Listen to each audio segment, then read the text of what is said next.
Hello, this is Kyle Under Christian Idealism, and today I want to discuss with you guys what is my ethical theory, or what do I think is the correct ethical theory.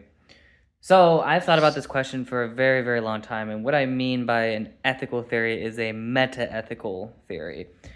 And metaethics is very, let's just say, contentious. There's a lot of literature on different views, and so I'm going to try my best to outline, like, very simply in very concise terms, what I think the correct metaethical view is.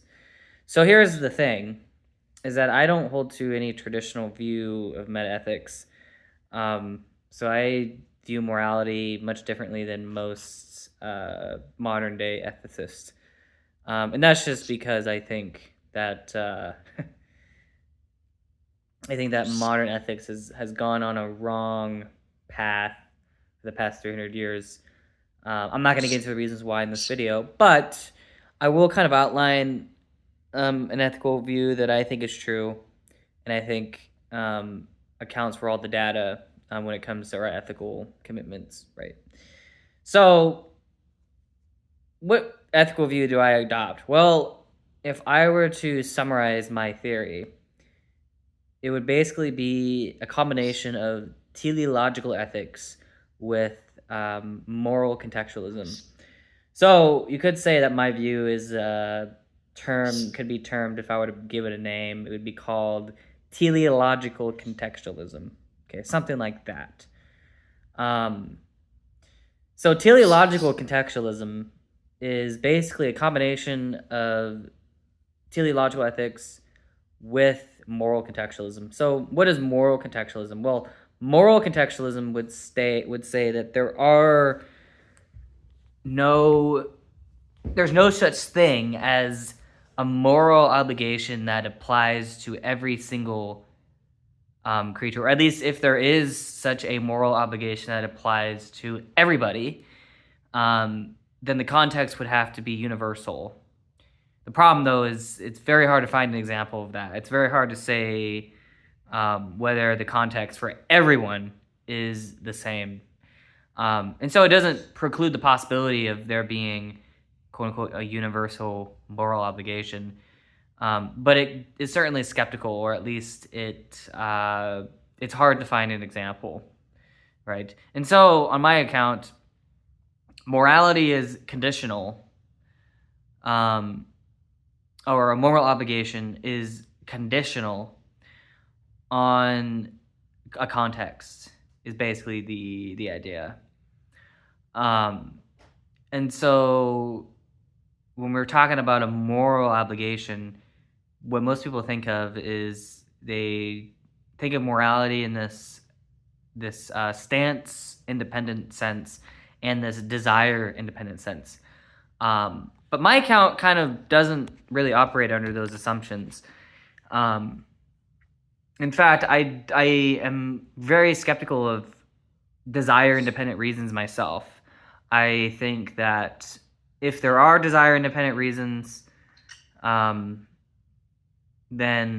it would be very hard to say why we should ever follow them, or at least we're not given any motivational push, I should say, to follow them. And so because of that issue, most of the objections to moral realism, what's called moral realism, are just not going to apply to my view, because I myself am quite skeptical of desire independent reasons. And the reason why is because on my view of teleological contextualism, our moral obligations are conditional on our telos. Okay, now the answer is, well, what is our telos? On my account, a telos is going to be what human nature is. Simple as that. Now, of course, we can get into what I think moral nature, or what I think human nature is. I think that human nature is, I would take Aristotle's account of, I think human nature is to live a virtuous life. and that is the teleological purpose or nature of humans, right? So I would say that human nature requires us to prevent harm, to promote the well-being of others, right? To build communities, stuff like that, basically.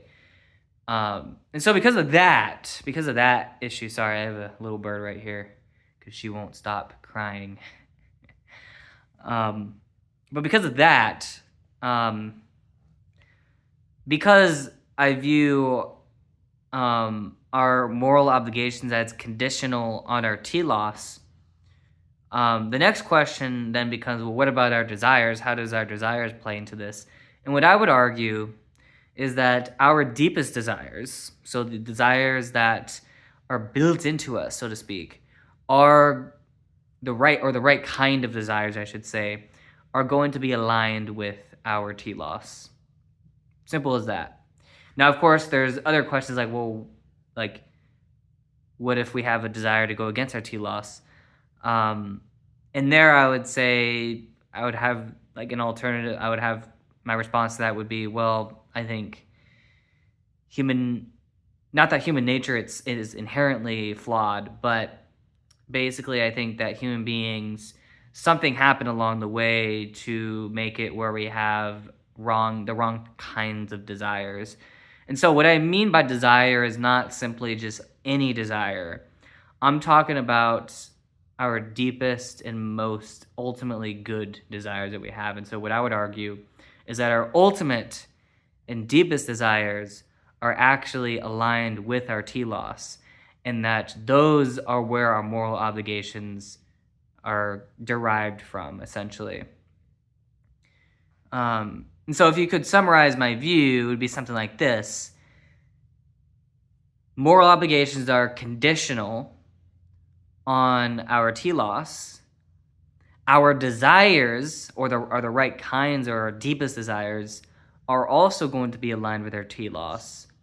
And so because of that, you can